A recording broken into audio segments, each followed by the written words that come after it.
treats. Seeing lion dives deep, his whiskers tremble, alert for the bit about the Scramble for Africa and the Berlin Conference.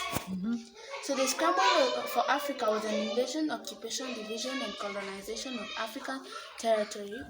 Hey, welcome back to my channel, This Scholar Mama. My name is Behaki and I post videos on homeschooling, managing a home, parenting, as well as working and studying from home. I'm both a homeschool mom of 5 as well as a full-time PhD student. If you like this kind of videos, please subscribe down below. I post a new video every Sunday.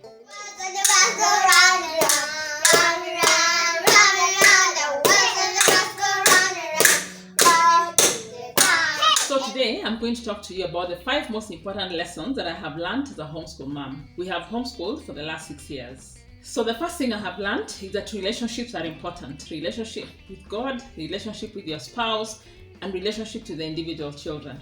It is difficult to teach or for the children to learn when the environment at home is not peaceful. So for me, my relationship with God is important because when I pray to God, when I read His Word, it gives me perspective, gives me wisdom, and just helps me to be in a good state of mind to be able to focus on what is important, to get rid of what is not important. On the other hand, for the children, when I have a difficult relationship with any child, then it is very difficult for them to learn.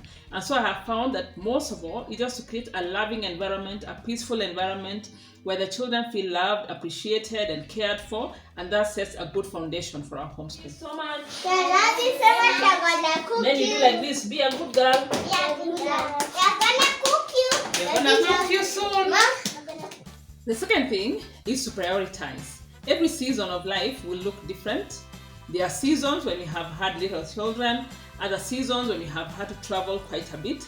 And in those seasons, I have found that it is important to prioritize and choose to focus on what is important at any given time. Yeah? For us to prioritize every year and decide that this is really what we must focus on this year, then it is easy for us to just choose to do one thing or a few things and do them well instead of having to do so many things and not get them done as well.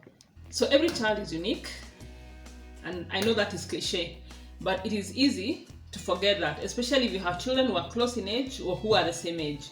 And every child will learn at a different pace, every child will have different interests, and instead of making those a point of opposition, it is just necessary to work with those differences.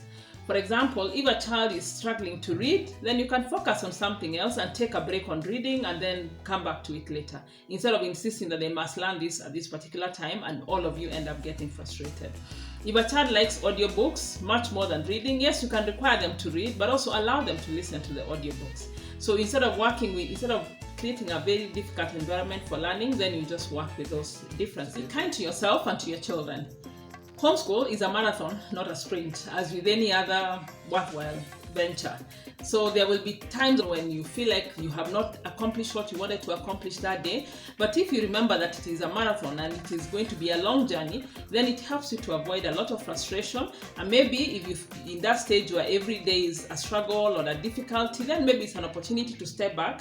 For me, it has been an opportunity to step back and reevaluate the strategy, maybe take a break, maybe just find out from the child what is going on instead of continuing in that state of frustration and maybe giving up.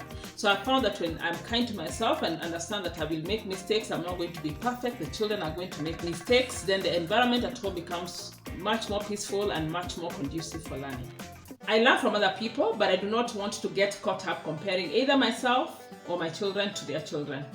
So there's a lot of information out there, including this YouTube channel, so you get to see our children, a little bit of our children's lives, and it is easy for us to get caught up comparing and feeling like, oh, this child learned to read at 2 years and mine is still struggling at 5 years, or whatever it is we can compare.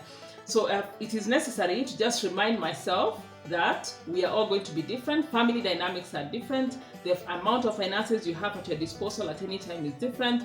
Your children are unique. The ages, the number of children you have, the kind of work you have to do. So many things are different. So to learn from other people, but not to get caught up comparing and feeling like you are inadequate, you're not doing the right thing. And most importantly, to just remember to run your own race, to let the children run their own races and focus on that and trust God. Just do your best and trust God with the results. Thank you for watching this video. If you like it, please give it a thumbs up and subscribe down below. I post a new video every Sunday on homeschooling, parenting, managing a home, as well as working and studying from home. Thank you, bye, and see you next time. Every season of life will look different. It will look different. Really? Evidently. So every